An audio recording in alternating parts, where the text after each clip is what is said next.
Les amis, bonjour à tous, j'espère que vous allez bien et j'ai envie de vous dire qu'on se retrouve pour la plus belle compétition du football. La Ligue des Champions, les tirages au sort des quarts de finale. Oh purée, oh ça annonce du lourd les gars. J'espérais le Real Madrid-Liverpool. Je sens que ce match il va être grandiose. Et qu'est-ce qu'on a eu? Le Riles d'or est relancé les copains. Le Riles d'or est de retour, les amis. Liverpool, Real, Liverpool. Mais le match commercial, j'ai envie de vous dire, le match le PSG Bayern, les amis, le Bayern PSG, il va être fou. La revanche sur 2 matchs cette fois-ci. Mais c'est pas tout, il y a Manchester City Dortmund et FC Porto Chelsea.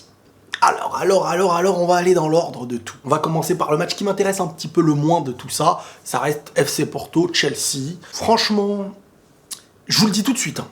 À partir de là, d'écart, tout le monde peut faire quelque chose. Là, toutes les équipes qui sont arrivées en quart de finale, elles auront leur coup à jouer. La différence par rapport à l'année dernière, c'est que là, tu ne joues pas que sur un match. Tu fais ton match aller et le match retour. Ça refavorise, on va dire, le plus grand, celui qui gère le mieux. Donc les équipes souvent d'expérience. Mais Porto, c'est une équipe quand même en Ligue des Champions qui a sa petite histoire aussi.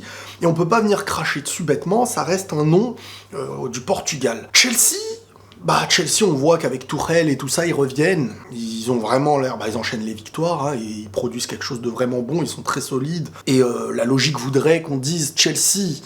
Même si je pense que Chelsea va passer, ça va être super intéressant. Mais je vois quand même Chelsea passer. On a Manchester City, Dortmund. Et celui-là, je vous le dis tout de suite, moi je vois Dortmund passer. Manchester City nous habitue en Ligue des Champions à cette période, à ce moment-là, quart, demi, à ne pas réussir à aller jusqu'au bout de la compétition et à toujours, Pep Guardiola, malgré les exploits et les belles choses qu'il arrive à accomplir dans les clubs où il va, en Ligue des Champions, ces détails-là de tuer les matchs dans les moments les plus importants, il se fait un petit peu douiller. Mais il lui manque ce truc de tuer les matchs en Ligue des Champions pour aller au bout, peut-être mieux gérer, on va dire. Et Dortmund, ils ont ce côté, on les voit jouer contre le Bayern et tout, vraiment il n'y a pas de complexe, hein. C'est vraiment l'équipe, plus avec Haaland, qui vraiment apporte ce côté offensif vraiment en plus. Là, c'est vraiment l'un des meilleurs attaquants du monde qui va chercher les buts jusqu'au bout. Cette puissance, en fait, donc, j'ai envie de dire, de Dortmund avec Haaland, assez entouré par certains joueurs comme Sancho, Reus et tout ça. Pour l'instant, je vous dis Chelsea, Dortmund. Parce qu'il faut savoir que c'est jamais les demi-finales des 4 plus grandes équipes annoncées. Real, Barça, le truc, même à l'époque et tout, c'est jamais comme ça. Donc, l'équipe qui va surprendre dans les demi, ça va être pour moi Dortmund contre City. Je pense un match historique sur le retour, surtout. On a Real Madrid-Liverpool. Alors déjà, toutes les personnes qui viennent en mode « Oh, la chance » et tout, certes, tu tombes pas sur le Bayern. Je voulais éviter le PSG parce que je suis de Paris et mon entourage et tout, on va s'embrouiller pour rien. Mais Liverpool, c'est pas non plus les petits du quartier, les gars. Offensivement, ils peuvent faire très très mal. Même si c'est vrai qu'ils sont pas à leur meilleure période. Mais est-ce qu'on peut dire que le Real est à sa meilleure période? Non. Sauf que le Real a l'avantage, d'être du bon côté du tableau. C'est-à-dire que s'ils battent Liverpool et qui se qualifient en demi, ils ont soit Porto, soit Chelsea. Je préfère éviter le Bayern et City que Porto et Chelsea. Même si Chelsea et tout ça, mais bon, là, de toute manière, la Ligue des Champions, là, faut des gros matchs. On va pas se dire, moi, je vais esquiver jusqu'à la dernière seconde. À un moment donné, les gars, vous voulez la Ligue des Champions ou la Ligue de l'esquive?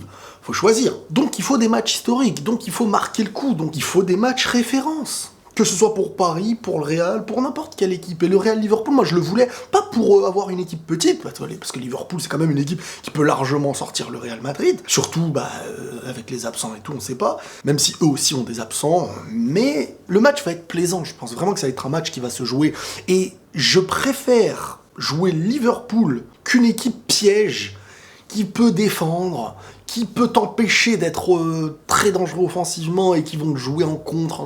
Je préfère une équipe qui va jouer son match pour gagner et que tu vas jouer ton match pour gagner. Et les espaces, ils vont être comme contre l'Atalanta, le match retour, il y a les espaces, tu peux contrer toi aussi, ils peuvent te contrer, il peut se passer plein de choses. Donc c'est super compliqué, mais je vais quand même dire le Real pour avoir cette volonté d'aller au bout, même si J'ai du mal toujours à pronostiquer le Real Madrid parce que bon, voilà, on me connaît moi. Sur 2 matchs, c'est toujours très compliqué, mais le Real a ce truc de pouvoir gérer avec un milieu expérimenté, et tout dépendra des joueurs présents. Si tu me dis il y a Carvajal de retour, si tu me dis il y a Eden Hazard en forme et tout ça, je me dis bon, il y a Benzema, truc et tout.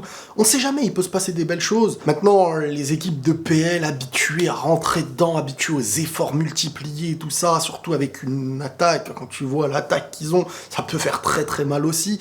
Je me dis ça va être compliqué vraiment pour le Real, mais est-ce que c'est la peur de l'équipe que tu supportes? Est-ce que c'est... Donc c'est très compliqué de pouvoir jauger tout ça. Et on a le Bayern contre le PSG, c'est le match phare, le match de la finale de l'année dernière, et c'est un match digne d'une finale de Ligue des Champions, avec un Bayern clairement favori sur cette double confrontation et dans cette Ligue des Champions, mais il peut toujours tout se passer. Le PSG a des individualités capables de faire énormément de choses. Ils ont marqué le coup avec le match aller du Barça. Est-ce que ça va être pareil ou pas? On peut pas prévoir, même si ça va être très très dur. Je vois le Bayern passer, mais... Je vois le Bayern passer. Alors déjà, il faudrait que Neymar et Mbappé soient vraiment présents. Si l'équipe au complet n'est pas là, déjà, il va y avoir des failles. Tu sens que le Bayern, collectivement, même s'il manque quelques joueurs, ils vont être très dangereux. Tu sens que Paris... Collectivement, il faut toute leur équipe pour avoir vraiment l'impact de pouvoir éliminer le Bayern. Mais le foot, c'est le foot, et le PSG est une équipe, pour moi, qui aujourd'hui peut battre n'importe qui. Sur un match, sur 2 matchs, ça va être plus difficile, parce que le Bayern, c'est une équipe qui veut planter, qui veut planter, qui veut planter.